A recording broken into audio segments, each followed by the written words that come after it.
To the breakout session. This is Data Sharing in an Open World. I'm John Bottega, the President of the Council, and I'm going to be your moderator today. So let me give you a little bit of an overview of what we're going to talk about, and then I'm going to introduce our panelists.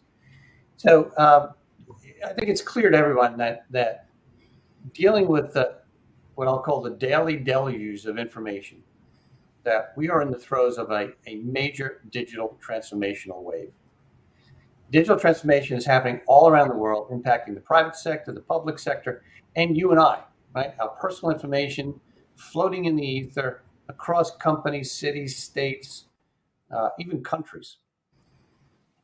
Industries across the globe face an ever-evolving data challenge between what's legal and ethical and what's needed to be innovative and competitive. And they are being with an expanding responsibility of providing increased access to data while at the same time ensuring digital privacy and security. Now, data sharing lies in the midst of all these challenges. Given the incredible interconnectedness of our lives and business today, it's imperative to share insights across the information ecosystem, not only to enable efficient business, but also to enable informational discovery and identify operation dependencies that help combat financial crime, anti-money laundering, and climate change.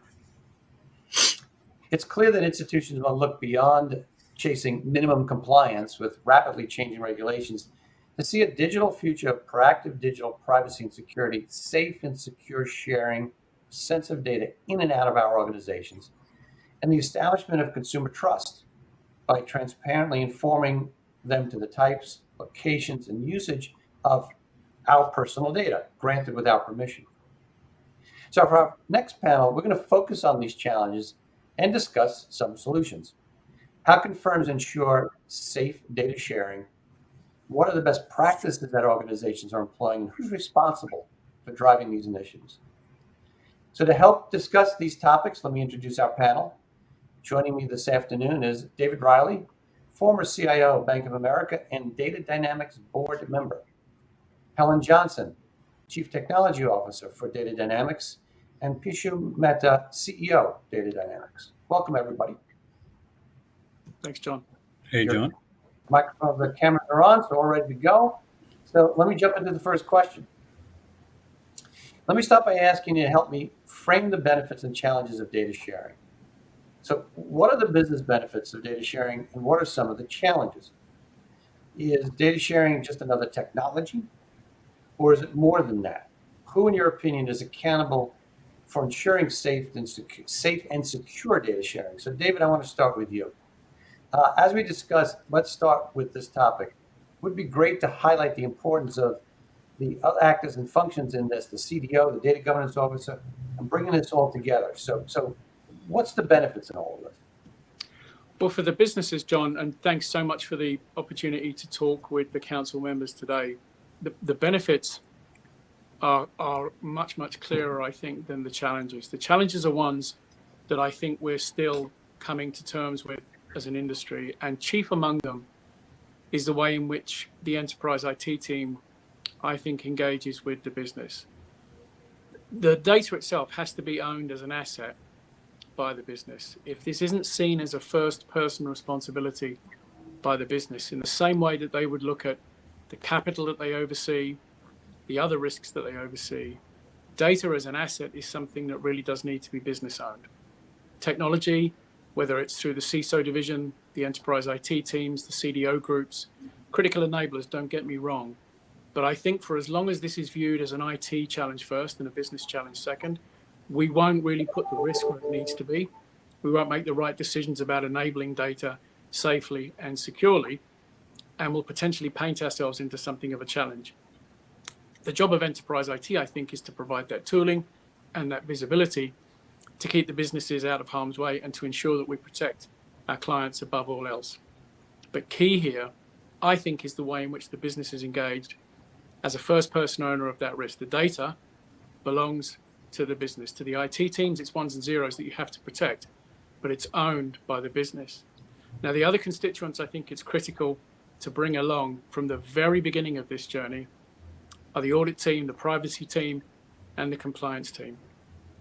The risk oversight of data, I think increasingly in executive teams and even boards of directors, is being viewed as something that the chief risk officer is supposed to have a handle on, like in financial services, capital risk, counterparty risk, or liquidity risk.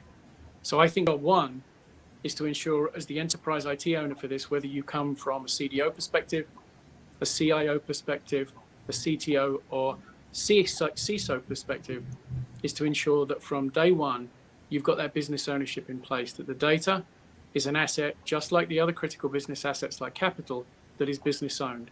That foundation, I think, sets you up well to ensure that you share the right data and that the right people end up with the right access to the right data at the right time.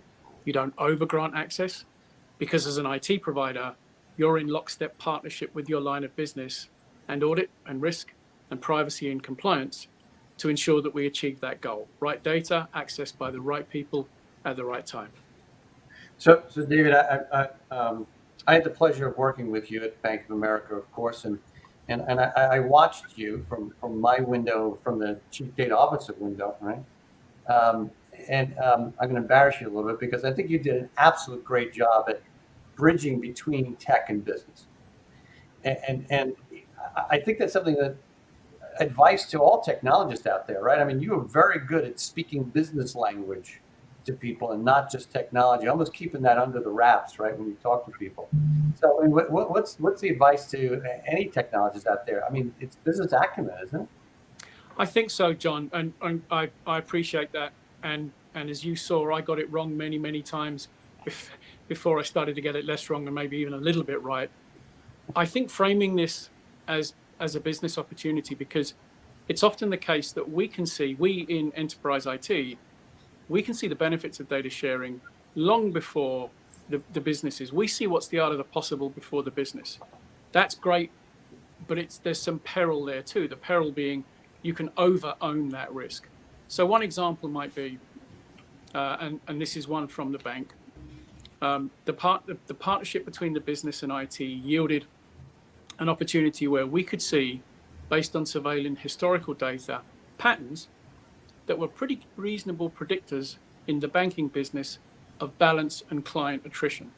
If you look over enough data, over long enough, while every time a client decides to move balances from you to a competitor, or even move the relationship entirely from you to a competitor, every one of those feels like a unique and a special event. And of course, for that banker and that client, it is. The facts were that if you surveyed history, you could see that there were a finite number of patterns that repeated over time that were predictors of balance attrition and client relationship attrition.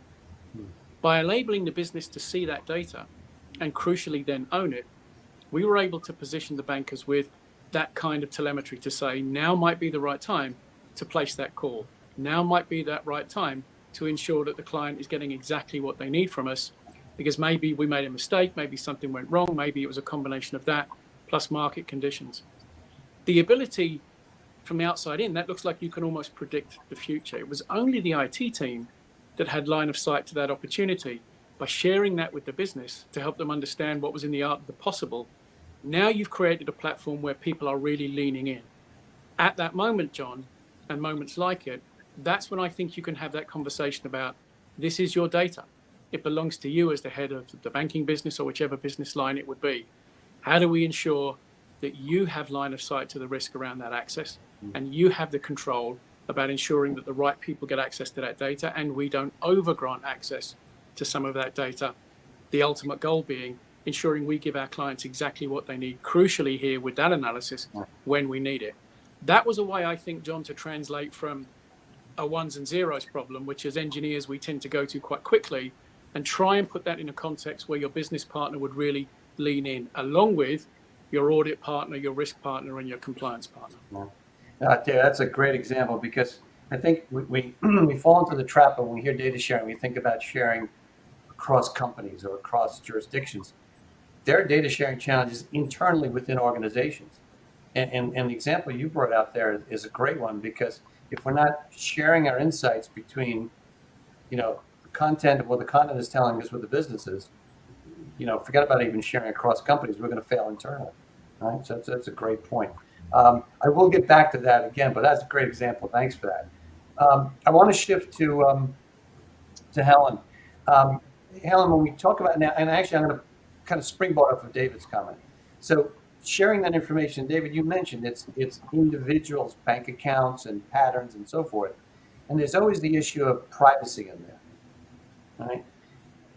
And often, Helen, we hear data privacy and then data protection as terms that changed. Right? And what I'm hearing is that they're not the same thing. Could you tell me a little bit about data privacy, data protection? Should we be looking at the same? Are they different? And what are the things, what are the things we should be concerned about? I honestly think, John, that data privacy and data protection are easily confused. And I think it's one of the biggest challenges that we have being an ex-CDO. Security is about the protection of the data. But when it comes to data privacy, it's not just the protection of customers' information, business sensitive information, but it also goes into how is it utilized. I think one of my favorite examples of trying to explain privacy versus security is you build a house. And in order to protect your house, right, you put locks on the door, you put bars on the window, your house is nice and secure. But you forgot to put curtains on so people can see into your house, and all of a sudden you don't have privacy. So it's easy to have security, but it doesn't necessarily mean that you are protecting the privacy of the data. And you can't have privacy without security. And so I think it's a misnomer where sometimes people focus too much on one versus the other, and they actually miss it out. And having been in that space, the first time my previous company decided to go cloud, everybody was telling me, but Helen, the cloud is so much more secure. It's great. Everything is encrypted on flight. And I'm like, great, but what about data privacy? Because from a privacy perspective, it's not just about the securing of the data in transit or the securing of the data once it's at rest. Did I cross borders? Did I put data in a location that I shouldn't have? Where is my disaster recovery? Because unless I have personally set it up, I don't know that my backup is in the correct region and I haven't accidentally violated privacy laws. So to what David said earlier, our whole landscape has changed where you can no longer architect or you can't think about this completely in isolation. You need to work with the business to understand the data, to understand the context, to understand how they utilize the data. You need the CISOs to understand how to protect, right, the security of it. But you need the chief data officer and you need your chief privacy officer to understand the laws on the privacy and the protection of that data. It's a very different landscape. And I think that is one of the biggest challenges. It takes a village now. It takes everybody working together to do this correctly. I love the analogy of the window. I got to keep my windows closed now because I'm. But I mean, seriously, obviously, if you breach protection, that damages privacy because now my information's out there. But and Helen, you and I have talked about this on other occasions. The infamous click-throughs, right? We have a tendency because we love to be digital now, right? We love to do everything on our cell phones, and I think I've shared this story with you. I have a car that has the Volvo with the information on my phone, and I immediately press through every click-through possible because I want to know what mileage I'm getting. Correct. Right? Have I just now given away my privacy of the data that it's collecting? You unfortunately have, because unless you've actually read through that agreement. Which I didn't, by the way, just for the record. I think let's be serious, I think most people rarely do. But you have given away the right to the data and to how the company has chosen to use that. Now, what isn't completely known in the privacy space, if the agreement is actually too complex and too hard to read, it's actually not valid. But again, I think most of us to your point, we click through. I go to a new website. I want to see the content. I hit agree because I want to see the content. I have no idea what I've agreed to. And while the world is shifting where it's more about you have to opt in, most cases you're trying to opt out. And it is very unclear unless you take the time to fully read it through and understand, you never know how your data is going to be utilized. Yeah, that's a really good point. And it is something that we all suffer with, right? We all fall into that trap. So that data on my cell phone is well protected, but I've given access to maybe not sure who's using it, not using it. You never know. So let me jump to Piyush, the perfect segue. So given that there's protection technologies, is there privacy technology? What tools are out there? What do we avail ourselves to in this space as we try to be more modern, right? Digitally driven organizations. Is it just the policy, or are there technology best practices in this space as well to protect both privacy and protection?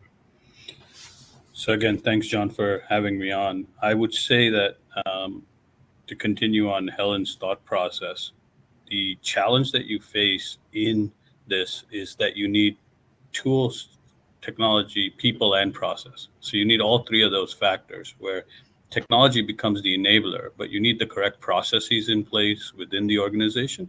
And you need the people who have the know-how and are empowered to go drive it. One of the biggest challenges that we see when it comes to both security as well as privacy is they are very siloed in some ways within large enterprise organizations, where a CISO may not necessarily care about privacy, but cares about protection, intrusion, rogue access, but leaves privacy as a separate entity, a separate to-do.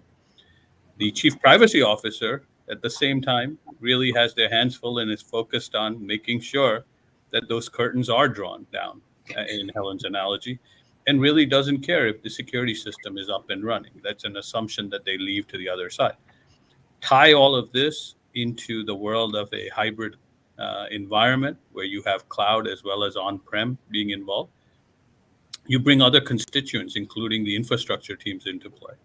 And now you create another silo. So one of the first steps I would say is making sure you understand what data you have, going back to the CMDC framework around being able to make sure that you are classifying the data. So do you have a privacy framework that allows you to know what data you have? That step then allows you, and that should use automation to drive it, allow you to define what policies you want to set once you classify that data. And once you do that, how do you want to drive both data at rest and data mobility? And those policies and structures that you established then should be implemented against them. Now, this is an extremely hard and challenging area because you're talking about bringing together constituents that impact infrastructure, in fact, impact privacy and the CDO organization, impact the security office and that organization, and also impact the lines of business. Because at the end, going back to David's point, this is a business conversation because at the end of the day, data is about how you drive a business differentiator. Protecting it, privacy, security are all key enablers, but making sure that you can derive business value in a secure format becomes an essential part. So having all four constituents lined up and be willing and aligned across a single framework and a single platform is the ideal way to tackle the issue. So Piyush, thank you you mentioned the CDMC. For those who may not be familiar, this was an effort, cloud data management capability framework that really the industry got together on. The big cloud providers, a lot of the banks and companies and so forth. And I guess one of the key things you mentioned was that shared classification of data. Right? So I go back and I think, again, I point to you, David, as a technology leader, it's impossible for you to protect every piece of data everywhere in the organization. I have to, as a data professional, make it clear that this data is sensitive and this data is not. Well, it's how can you, it's the about protecting the crown jewels, right? If you don't know what they are, it's especially the size of a bank like Bank of America and banks that I've worked in, it's impossible to protect every piece of data. So you need that awareness of what's sensitive, what's not, and that collaboration between data, business, and technology, I think, is critical. And David, I think of an example that I remember we were challenged with when we worked together, the infamous auto dial, right? These auto dials that dial customers. And so in essence, I would share the customer data with that department in the bank, which to your point, David, was a valid thing to do, right? Mm-hmm. But I wasn't aware of the specific laws in the state of Colorado, for example, that said if I do an auto dial, I'm going to get fined, $10 every dial. Now you might think that's a lot of money, but when you're a bank the size of Bank of America or City of those with millions of customers, that could add up to a lot of money pretty quick, right, in fines. So I guess, David, just exploiting your example, there's got to be awareness on both sides. And you mentioned auditors, right? If the auditors are not on top of the business process, there'll be leaks everywhere, right? And I think, John, for large corporates that have a significant historical or legacy footprints where much of that data lives, one of the things that we always looked for was tooling that would work on the existing footprint. It's not realistic for the large Fortune 1000 companies who have decades worth of systems that are crucial for the running of the business, and those systems house the data. And keep in mind, the access model for those systems is typically not native to the data. It's an application that is then accessing the data. So you need to go through the application to get to the data. It's not feasible to move everything to a brand new store that has all of the contemporary controls that you need. What I looked for in examples like that was partners and products that could help me with the legacy platforms just as much as they could help me with the new. Yeah. In every one of the Fortune 1000 companies, we've got more data in file structures like SharePoint, OneDrive than we would like to have there, but they are because they're a product of where we came from.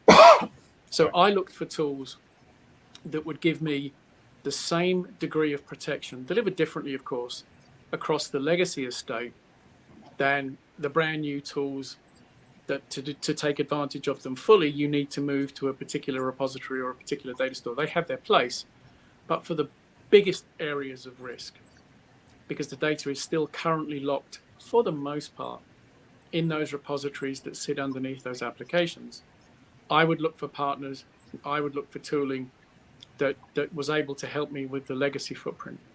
And one of the things we found, and this is very true for us at Data Dynamics, is a lot of you being able to do that is informed by the heritage that you came from. Piyush mentioned some of the constituents that are key. You may be a product that was born in the storage environment, as in fact we were, and that places you in a particular part of the organization to get line of sight and telemetry to where information is stored and how it's stored. We're able to take that and turn it and provide a way to look at that data and move that data in a way that will provide that provisioned access to, we think, the toughest problem, which is unstructured data. So I would always look, John, for those areas where help me with the legacy, because it's no good to me in terms of managing the totality of the risk and, frankly, to tap into all of that business value that we touched on earlier if I have to move everything from point A to point B to be able to provide that controlled access. We need to be able to challenge our partners to deliver the same degree of control, the same degree of efficacy in the legacy environments that they do in the new environment. Helen, I think I heard you say it takes a village, one of my favorite expressions. So, I mean, that's really what David, I hear talking about, right? It can't just be the technologists by themselves, the data person by themselves, the auditor by themselves. There's got to be a network of focus. And it really speaks to culture, does it not? Within an organization, if people are not culturally aware of this, there are too many leaks in the boat, right? Where data is going to slip through, whether it's privacy issues or data protection issues. So I think we got to work together now on this. We have to, and it is a culture. I think a lot of this is also just simple education. I think historically, the truth is IT could have worked in isolation. My background is building applications, and when I started, infra is a big black box. It's housed my application, it housed my data. I had no idea, knew nothing about network. But the last application we tried to build in my last company, I was trying to get data from Japan. Well, guess what? The data actually contained sensitive information and I couldn't transport it. And I had to work with the network guys and I had to work with the infrastructure guys to ensure that that data was actually flowing through the correct pipe. And it's a very, very different world we live in when all of a sudden I'm not in my own data center. I'm relying on hybrid, whether I'm part cloud, part prem. I can no longer design, I can no longer develop unless I take the time to talk to my infrastructure team, my network team, my CISO to ensure that I have the right security patterns built in from the get-go, because I'm not going to pass any audit. And then I need to make sure that I talk to my privacy officer to make sure that I didn't do something bad with the data that I'm about to use in my application. Well, you brought up a good point, and that is, and I've seen this happen. If you acquire data from a third party and there's sensitive data in that data set, as soon as it hits, and I know the expression spinning disk doesn't matter anymore because everything's in cloud, but once it hits my environment, I'm responsible for that data now, even though Right. I may not be aware. And that's where I assume tools like what you focus on can help to identify these things that are deemed sensitive. So the old expression, a fool with a tool is still a fool. But you know what? Unless you have knowledge and the tool together, right? You can't do it. And I know you guys are much more than tools, right? You also provide expertise and the knowledge behind it, and those two things have to go together, right? Or else you can't affect the things you need to affect, which is good protection. We have 2 minutes left, so I'm going to do a round robin here. What would be your kind of advice, and I'll do a two-prong, to the corporate individual and also to the personal individual in terms of protecting protecting your privacy and your data? So Helen, I'll start with you. What would be your 2-word advice or 3-word advice to that community? Learn and work together. It's the world we live in today. You cannot do your job unless you work collectively together with all of your peers, your business, and everything else. So collaborate. It is the best tool that we have today. Well, Piyush, what would be your advice? I would tell the corporate crowd that trust is the core element to winning net new business and retaining your existing clients. And that goes to the core of this conversation, making sure you're protecting that data in a secure manner and making sure that you're honoring the privacy of your customers is extremely essential. On the other flip side, I would say to consumers and individuals, be cautious. It's very easy to pass by and do the accept all cookies because that takes 1 second versus saying I'm going to read this or opt out. But the damage that it can leave or the footprints that it can leave can be a long-lasting impact. Well, I'm in trouble already because I think I had said cookies to get onto this platform. So, David, last word. To the corporate team, I would encourage the business engagement, because I think we've all traveled in our careers through a point where hardware used to be specified by the developers to the infrastructure team with precision. That doesn't happen anymore. Hardware really is now no longer relevant. Software is going through that same transition. Data is where the difference is going to be made now. Data is the platform that we all have to be the leaders on, ensuring that it's secure, that we provide the right access, and that we imagine with our business partners what's in the universe of the possible. And to individuals, John, I would say demand to know where your data is and who has access to it. It is your information. It's no different than your financial assets. I think the more we start to demand as individuals to know that the companies that we work with, how is my data treated? How is it secured? Who has access to it? That's going to raise the bar here on this journey where data becomes the most important asset in technology. Software and hardware become enablers to deliver that data insight and data analysis that's ultimately going to give companies what they need to serve their clients better. David, an excellent way to wrap it up. Helen, David, Piyush, thank you very much. We've run out of time. We could easily talk about this a lot longer. So thank you, and keep going in your good luck. We brought up the screen. Anybody would be interested in finding out more about data dynamics, there's their website. You've got their main principles on this event today. And go visit their site in the Socio platform and learn more about their products and services. So again, thank you guys. Great session. Thank you, John. Thank you, Thanks, John. John. Pleasure. Bye.